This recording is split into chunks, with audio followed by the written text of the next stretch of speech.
Hi, my name is David Levy. I'm one of the assistant principals here at Branham, and thank you for coming to AP Parent Night. Again, I mentioned this before we started recording, but we are not monitoring the chat, so please use the Q&A for any questions you have. We have a couple people, including our head counselor, Miss Morella, and our college and career specialist, Miss Lou, monitoring that, as well as some of our teachers who are here.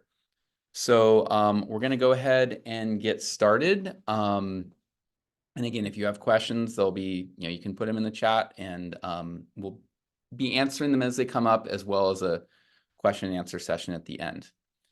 So here's our agenda. We're going to talk a little bit just briefly about the benefits of taking exams, the different courses, AP courses we offer, some of the things that we've discovered help students be successful in AP classes. If your student qualifies for accommodations, how to go about that. Information sessions that we've been having the last 3 weeks for students during lunch. Then we'll have a teacher panel, and I don't have it in there, but we'll have a student panel. As well, we have 3 of our experienced AP students here. Contact information for both myself and our, some of the teachers who teach some of the courses, and then we'll have time for questions at the end. So some of the benefits of taking AP course. Your student has the opportunity to be exposed to a college level curriculum. So it's sort of moving beyond high school and equivalent to an entry level or freshman, sophomore level college class. And studies have shown that these students have a higher rate of success in college than those who do not. And if they take the course and pass the corresponding exam in May with a 3 or better, they frequently have the opportunity to earn college level credit. So some colleges may require 4s or even 5s. It just depends on the university, but it is definitely an opportunity to take care of some of their general education requirements. And that gives them the potential to start college already ahead of other freshmen. That could mean earlier registration, opportunities like that. A student's rigorous class schedule is beginning to become more important than overall GPA as it relates to college admissions. So colleges want to see that you are taking a rigorous class schedule with that. And it can also give students a chance to kind of explore like higher level classes around something they might be interested in majoring in. So they might experience a history class where it's like, ooh, I want to keep going with this. And, kind of that chance to see things at the next level. Okay, so some of the courses we offer. 10th grade, it's often our introductory AP course for a lot of students. We have world history. Okay. There are times where 9th graders may feel like they want to take an AP, but they do not get the UC CSU grade bump if they do it in 9th grade. So we generally start students in AP classes at 10th grade. In 11th grade, you can see the options really expand across all of our core subject areas as well as the arts. And that continues in 12th grade. Very similar course list. A lot of these classes are 11th and 12th grade joint. So if you see classes or if your students' interested in some of these classes, there'll be more contact information later in the slides. And so big things, this is for students, but thinking about how things that they know will help them be successful in AP course. What are some characteristics? So staying organized. Okay, they're meant to be college level classes. They're going to move at a faster pace. And so, there's going to be more materials they have to manage and just really staying on top of their assignments. Using a daily planner can definitely be helpful. Managing time. The workload's going to be a little higher than the on-level courses or their previous experience, or sometimes much higher. So making sure they can manage their time, and especially if they're taking multiple AP classes, really stay on top of assignments and preparing for assessments and papers and anything else involved. You know, some suggestions are like creating specific study times. Like I'm always going to do my AP chemistry, you know, after dinner on these days. Just really kind of trying to figure out a way to structure their time. Thinking critically about the content. You know, they're going to go deeper into the content than they have before, as far as you know, what their experience is, or relative compared to the on-level classes. Working independently, while teachers are there to support, there's a lot of things that students are going to be expected to be able to figure out on their own. Teachers are there to help them, but they need to be able to work independently. There can be, you know, depending on the course, a fair amount of reading, or just, you know, working alone on some of the content. And if they are stuck, the willingness to ask for help, that's going to be critical, because these courses are going to move quickly.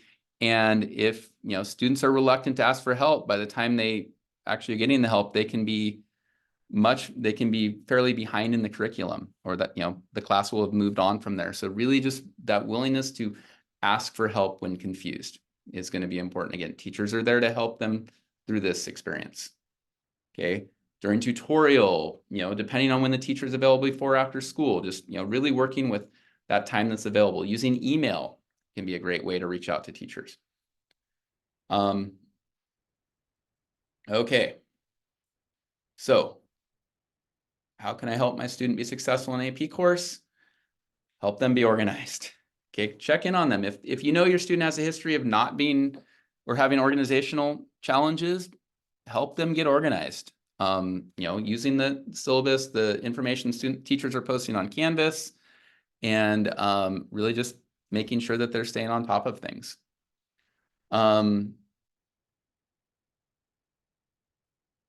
Okay, managing time. It's not unusual for students to procrastinate, or on the opposite side, like feel like they have to do like a whole bunch of stuff and like just feeling overwhelmed by it. So really helping them manage their time, kind of make a plan for when they're going to get various assignments done for classes. Setting up a schedule. All of this is also true for any on-level courses they're taking, but it's particularly important for the AP classes because of the expectations. Talk with your student about what they're learning. I mean, they're going deeper into material. They're learning new, you know, kind of at a higher level. So having those conversations, like what's going on in your classes. If your student's having any difficulty in an AP class, okay, it's going to be challenging. There's going to be moments where they feel overwhelmed. That's okay. They're going to have that experience in college. You know, it's okay to feel overwhelmed. It's just like they're working on learning how to get through that feeling, okay, of they're being challenged, maybe feeling stressed or anxious about it, and like pushing through that experience to be successful in it. And then kind of like if they're saying like, I don't know what to do, like check in with them. Have they talked to the teacher? Have they emailed? Have they like, you know, talked to their classmates, kind of figuring out what is it they've done, looking at Canvas with them. And then encourage them again. This goes back to the asking for help on the previous slide, but encourage them to meet with teachers. Teachers are there to help. Can't emphasize that enough. To go over any challenges they're specifically having in classes. All right. Okay. So I don't see any questions in the chat, or the one has been answered. And I want to make sure I'm not going too fast, but since there aren't any questions, I will keep going. This is for specifically students who may need accommodations, in particular students who have an IEP or a 504 plan. Okay, because this is something the College Board has their own application and process for getting accommodations. We use accommodations that are in IEPs and 504s to ask for those. For instance, time and a half, extended time on tests is probably the most common one. But there are other things related to health issues and everything that may be required. So this is something, I will work with the counselors on determining what students might be eligible for College Board accommodations. And it's something that once we know who's in what AP classes in the fall, I will be reaching out to both students and parents. There's an application, there's a waiver because they sometimes do ask for confidential medical documents, and then things like that. So we do get a waiver because sometimes they'll ask for a copy of the 504 or a psychological review, depending on it really depends on the accommodations, the diagnosis, and everything. So my goal is always to have that done in the fall. It does take several weeks to do so, and I always, I will inform people once we've put the application in, and then when we've gotten the results. And then it's almost always positive, but sometimes they do want further documentation about something. So this is something, you're always welcome to reach out if you have questions about this. We can really start whenever, but I will definitely be reaching out to students in the fall who don't already have accommodations who might qualify. And once you have College Board accommodations, they are good for the rest of students' high school career on both on AP tests and any SAT or PSAT test. So once you have them, you have them. So if you have questions about accommodations, please let me know. So I see a question of, okay, it's being answered. Okay, what happens if a 504 started in January? Will there be enough time to process a request for the upcoming AP exams? Frequently, yes, if we do it right away. Sometimes the turnaround is a week to 10 days, and sometimes it's close to 2 months. So generally, January would be yes, but we'd want to start on it right away. All right. If you have other questions about accommodations, again, you can reach out to me via email, or you can also add it to the questions here, and we can try and answer. Okay, so AP exam. The cost is roughly $100. That's what it was this year. The district set a district-wide rate. The College Board charges a certain amount, and then we set a price, factoring in other costs such as proctors and everything. So this year it was $100. They're administered at school the first 2 weeks of May. There's a set schedule for them. Okay, so from what I've seen, it's the same schedule every year. It's the first 2 full weeks of May, and tests start at either 8 a.m. or at 12 o'clock. And there's at least 2 tests every single day. And it's worldwide. And each test is about 3 to 4 hours long. If students have extended time, it becomes 4.5 to 6 hours long. So it can be a long experience. There's essay portions and multiple choice portions. So in their short answer portion, every test is a little bit different. And as mentioned, there's a fee. It's about $100. There are scholarships. There is a reduced fee. I think this year it was, I want to say $60. So for students who are, listed as socioeconomically disadvantaged, we do have a waiver. It's not something students have to apply for. It's just part of it. And students need to register and pay by November. Okay. After that, there's a $40 late fee for any late tests ordered after November. Okay.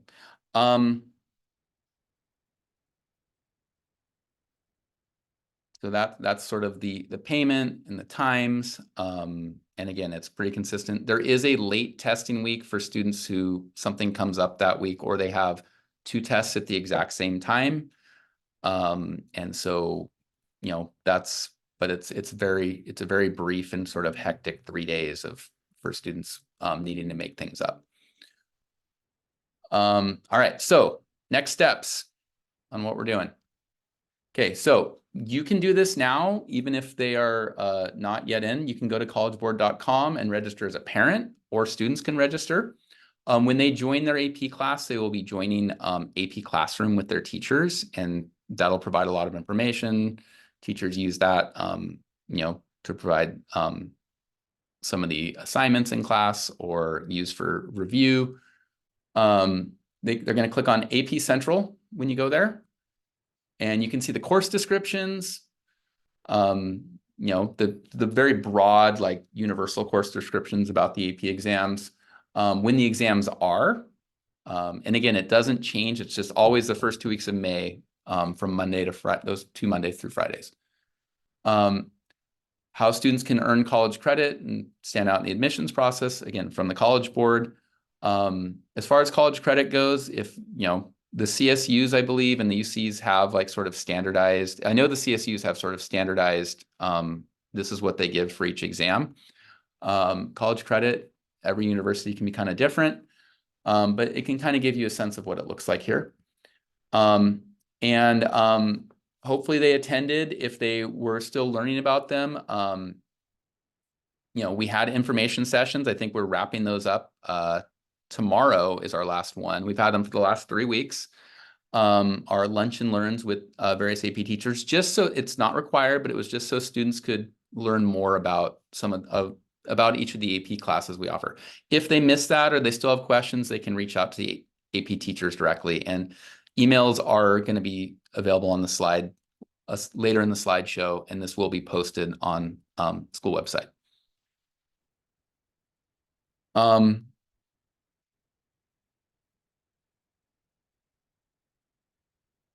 Okay, so as I mentioned, teachers have hosted the information sessions, lunch and learn, that provided kind of course overviews and answered questions about the courses.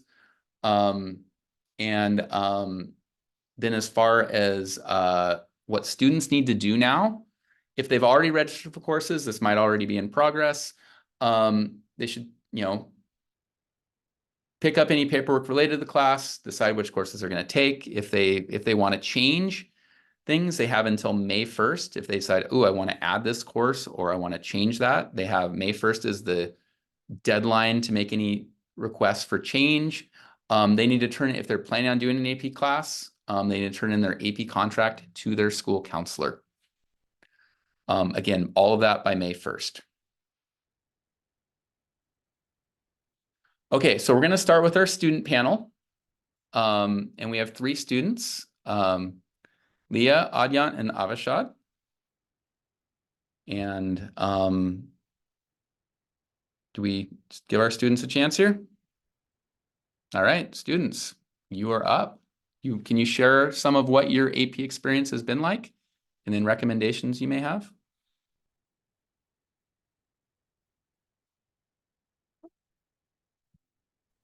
I can go ahead and go first.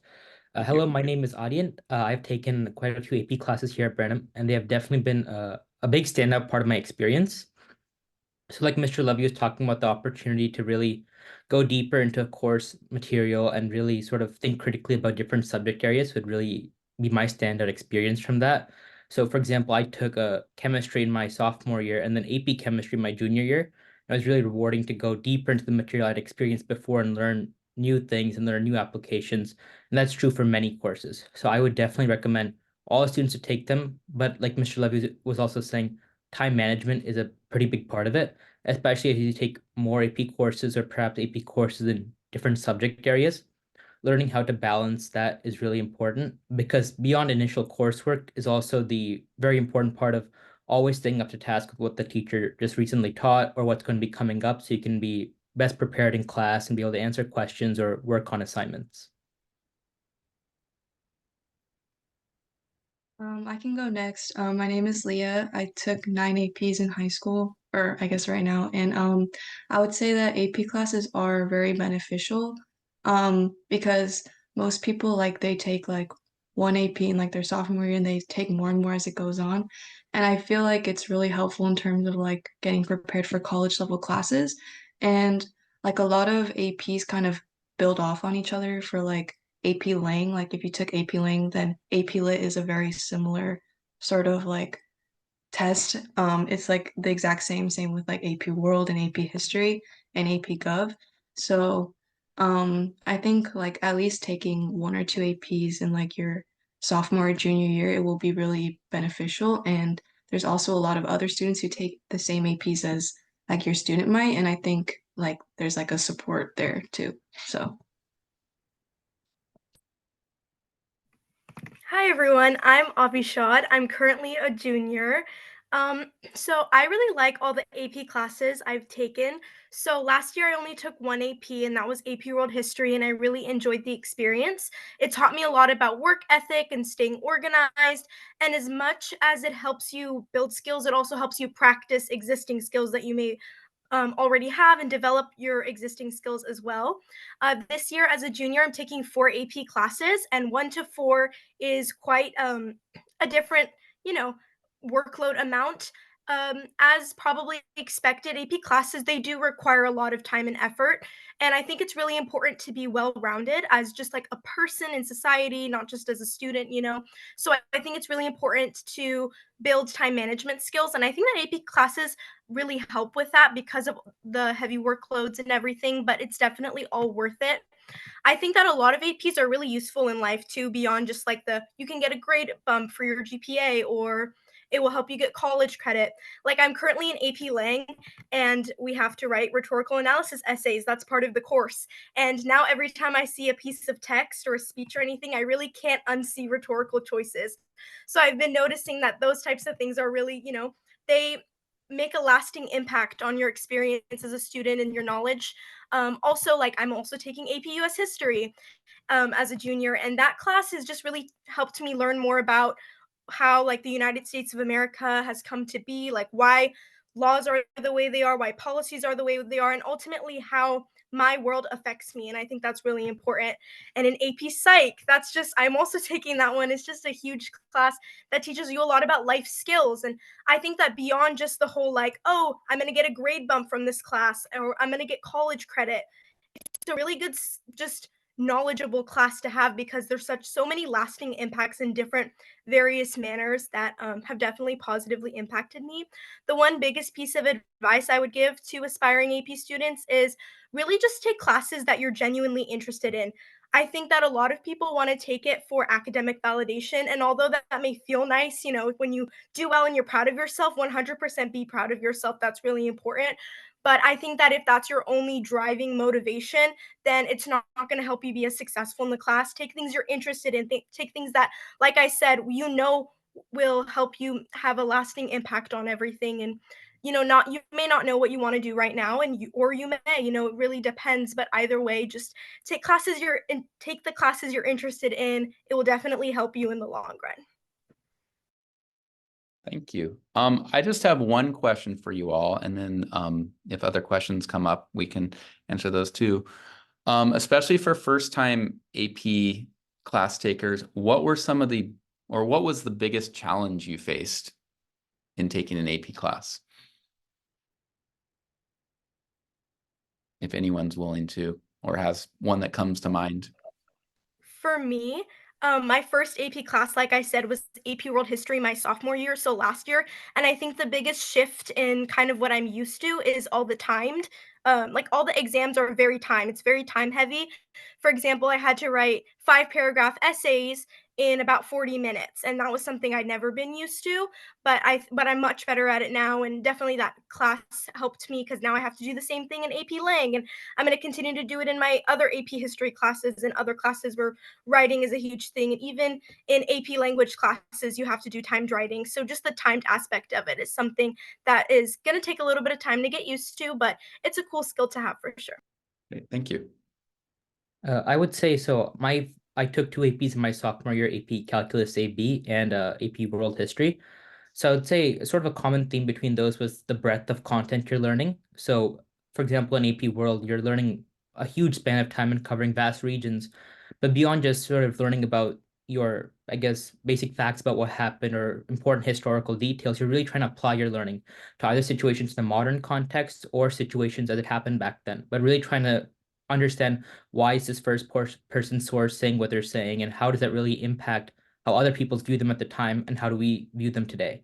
And similarly in calculus, although we're learning very important concepts, a larger part, at least of my experience on the test, was how are you applying them to different scenarios? How does this really speak to the broader concepts of mathematics and really understanding the theory and how it sort of interacts with the world today? Just because we are perhaps learning some really important equations, we also have to be able to understand how does this play a key role in either optimization or really basic even physics aspects of our world. So the big difference from on level to sort of AP classes is really taking that next step to go beyond what you're learning and really see how to really apply it. And that was sort of something that really sort of stuck with me from my very first APs.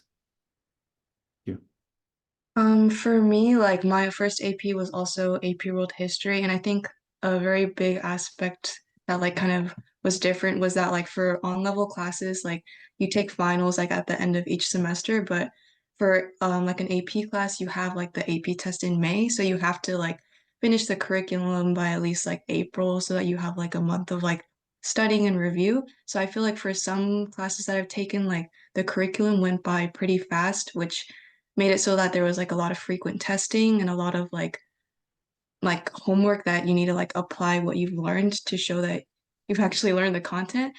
So I think just like being able to develop like study skills where you can like stay on top of things and like I guess just not procrastinate. I think that's a really big part of like being successful in AP classes, like being on top of your homework and not trying to procrastinate because that work will pile up if you procrastinate. So yeah.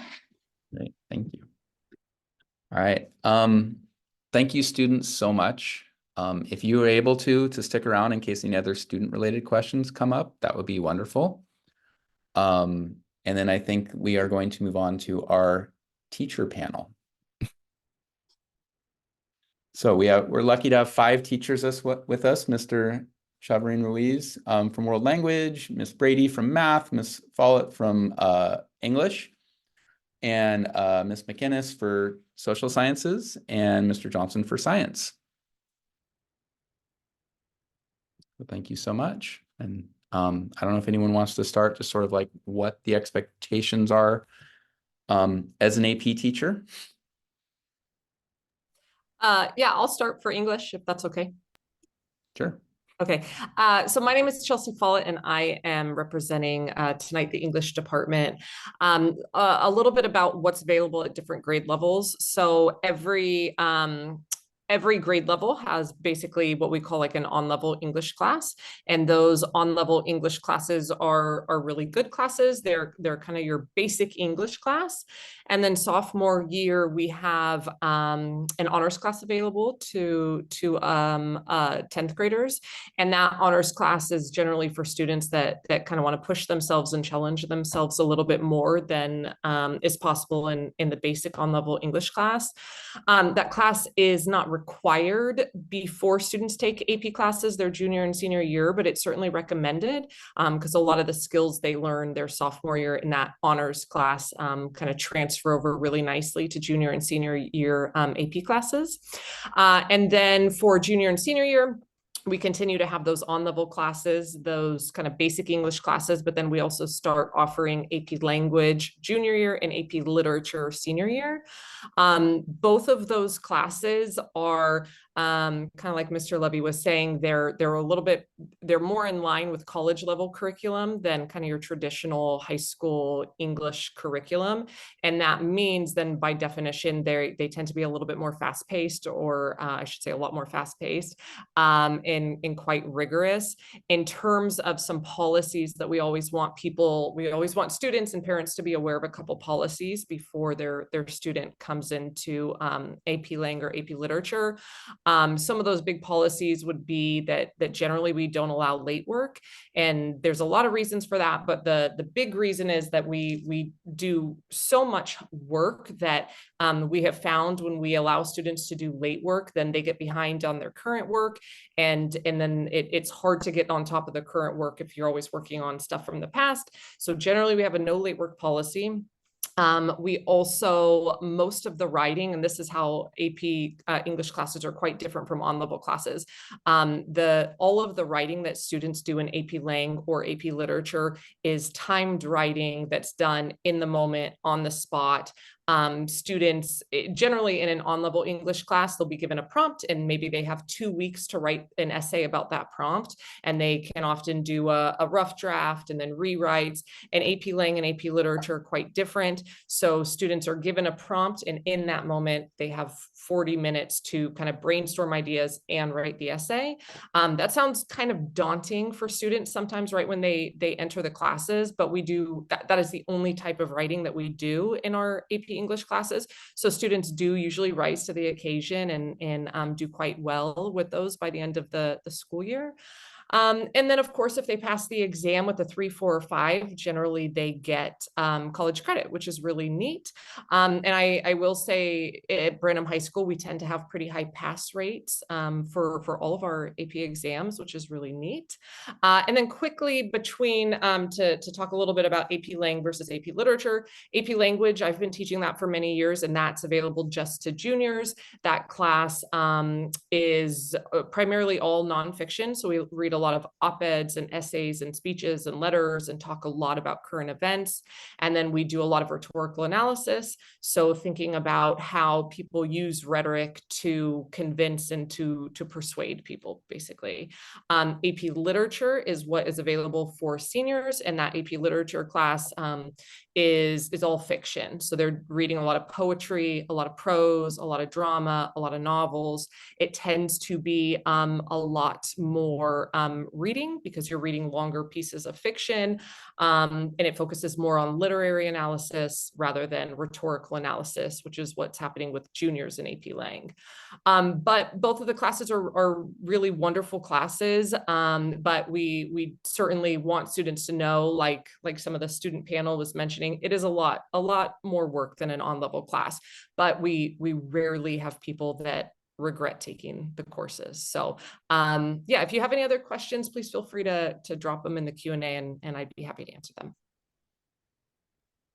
All right, I can go next because social science is oftentimes very similar to the AP World History classes. My name is Sarah McInnes, and I am the Social Science Department Chair. I also teach AP World History. And in social science, we have an AP course offered at 3 of the grade levels. So AP World History would be the 10th grade course. In junior year, students can take AP US History, and then some juniors, like Avishad on the panel, can take AP Psych. It is a senior priority class, but there are some juniors who are allowed to take it sometimes, depending on the year. And then senior year, you would take AP Gov if you wanted to take a social science AP that year, or you could also take AP Psych that year. Similarly to English in the social science APs, it is a very heavy writing course. 60% of the exam is writing. We write varying different types of essays, 2 of which are 5-paragraph essays. So during the exam, students do have to write 2 5-paragraph essays in a very short time, similarly to English.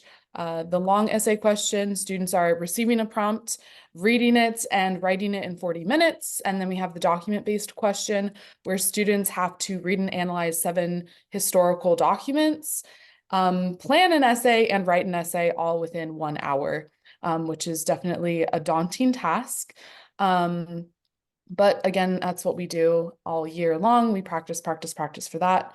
They also have short answer questions and a multiple choice portion of the test. And this is similar for both AP World in 10th grade and AP US History in 11th grade. The senior level courses have a little bit different responses, but they are also written responses as well. I would say as the AP World History teacher or AP World History teacher this year, one of the most important things that I see kind of dictating student success is staying on top of the work. These courses are extremely fast-paced. For example, in an on-level world history course, I might be able to spend 3 weeks talking about World War II. In AP World, we have 1 day, a 95-minute class period to cover all 5 years of the war. So it is very, very extremely fast paced, which means that students have to be doing a lot of reading of the content in their textbook outside of the class. I know that this is what happens for world history, and it's an even more accelerated rate at the 11th grade level for AP US history because they have more chapters and less time to cover the material by 1 week. So it's very, very imperative that students are able to time manage, able to go home at night, read a textbook chapter, take notes on it, understand the material, and then be able to apply it. As one of the student panelists was saying, we do have very frequent exams, whether that is a multiple choice exam or a written exam. It's usually every other week that we have some sort of assessment because we have 9 units to get through before spring break. And the other courses also have a very similar kind of rapid pace for their courses. So I think, again, if you have time management and you're super passionate about history, these are great courses for you. But I also, as being one of the only 10th grade AP teachers in AP World History, I think it's also important that if you're not super passionate about it and you're just taking it to take it, that doesn't always lead to like the greatest experience in my course. So just make sure that you are willing to learn very rapidly a lot of things about world history if you're considering it for the 10th grade level. And if you have any other questions, I'd be happy to answer them in the Q&A.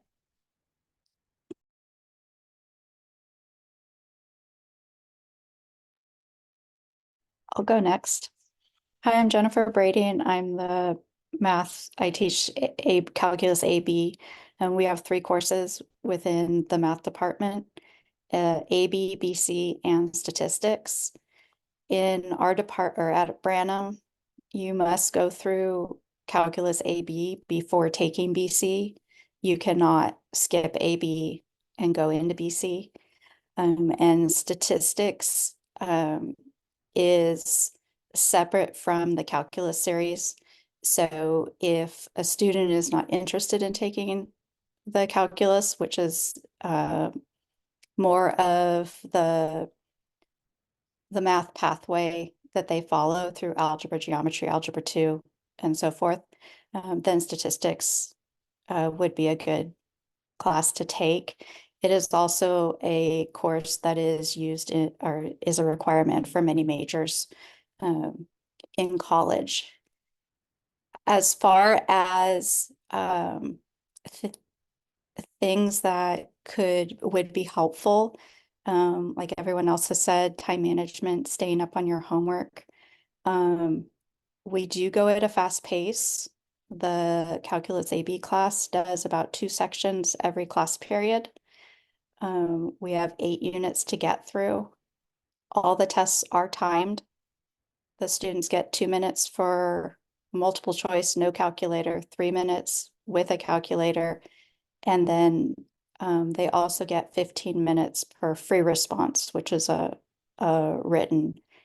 The exam for AB and BC is on paper. It will not be going digital anytime soon. And one of a big thing that would be super helpful if your student wants to take AB next year is to take a look at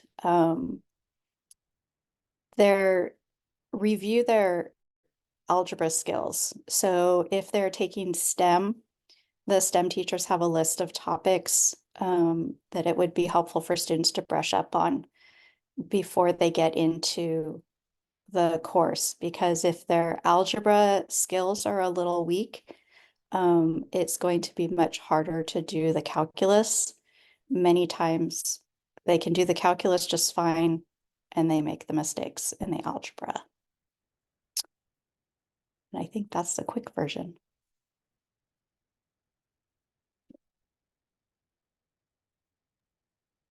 I can go next. My name is Sarcharin Ruiz. I am representing the World Language Department. Our World Language Department in Branham definitely has a series for French, Mandarin, Korean, and Spanish, Spanish being the most popular. we offer the AP test for AP Spanish, Chinese, and French. And if I'm correct, the Chinese, it can be rather simplified or simplified or traditional, depending on the student choice. The AP Spanish test, AP Chinese test, AP French test, they're all very, very similar with what is being graded and evaluated throughout the year and throughout the test. We have evaluations on communication in terms of interpretive communication, interpersonal communication, and presentational communication. So throughout the whole year, we are assessing if a student is known as an intermediate speaker and if better and or better than an intermediate speaker.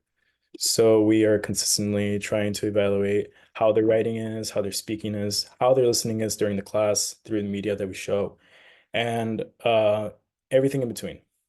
So I am definitely not one that is qualified to be able to answer the complexities of the French language or Chinese language, but there are many teachers. We have our own teachers that are able to answer those questions. As for the Spanish tests, it is usually done with a series of one essay, one email response, culture comparison, and a simulated conversation.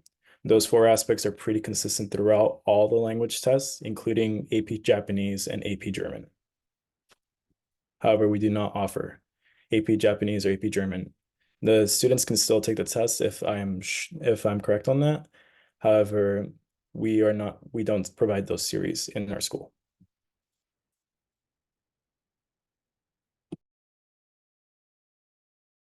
All right, so I'll go next. I am Mr. Johnson. I'm the AP chemistry teacher. And we offer 5 AP science classes at Branham. We have AP chemistry, AP biology, AP physics 1, and AP physics 2, and AP environmental science. Like all the other teachers have said, the general expectations with taking the AP course, students get that college level experience in terms of the taking that AP course. With our science classes, they get that hands-on lab experience. Students will be writing lab reports as well as practicing for the AP exam. The AP science exams are made up of multiple choice questions as well as free response questions. And so students will be applying what they've learned throughout the class to scenarios in terms of the free response questions. They'll be applying skills that they've learned. And so students get both that conceptual understanding, test experience, as well as lab experience in our AP science classes. We do have all those AP science classes are junior and senior level courses because students will be taking freshman biology, living earth, and then chemistry of the earth sophomore year. And then if they take an AP science class junior year, they will be concurrently enrolled in the physics of the universe, or they can take AP physics instead. And then senior year, they could take any of the 5 AP science classes. Yeah. If you have questions, feel free to email me or I'll answer them in the chat.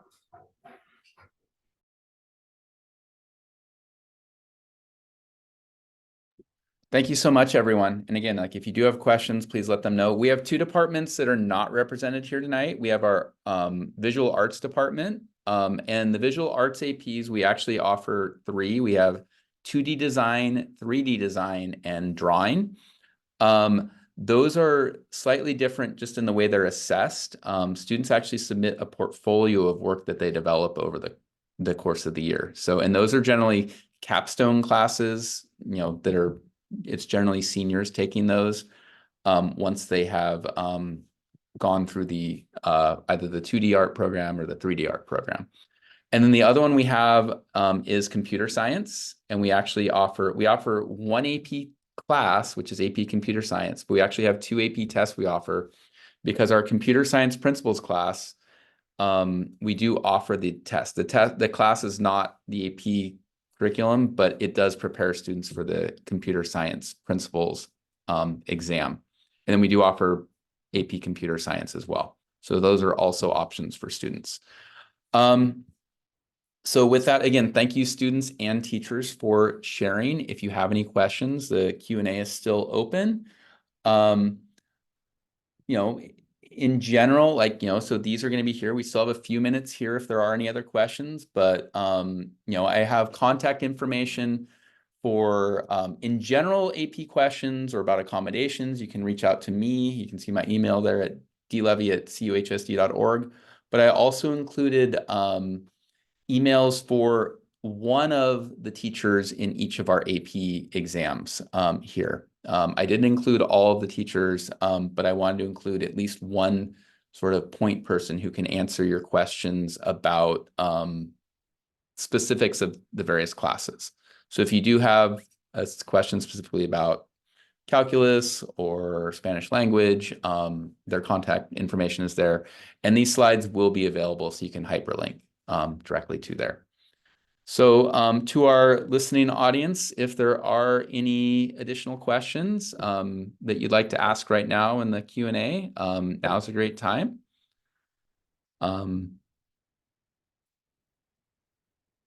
Give people a minute to see if they have anything else they want to ask. Or again, if you have questions specific to individual classes or something else, you know, you can definitely reach out to the teachers listed.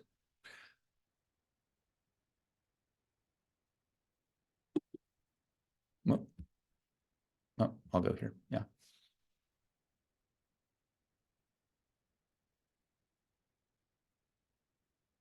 All right. Well, if there are no other questions, thank you so much for attending tonight. And if you think of others, please reach out. We're always happy to answer. And just a reminder that if students do want to add an AP course or change anything, they need to do that by May 1st. And they also need to submit their AP contract by May 1st in order to be in the class.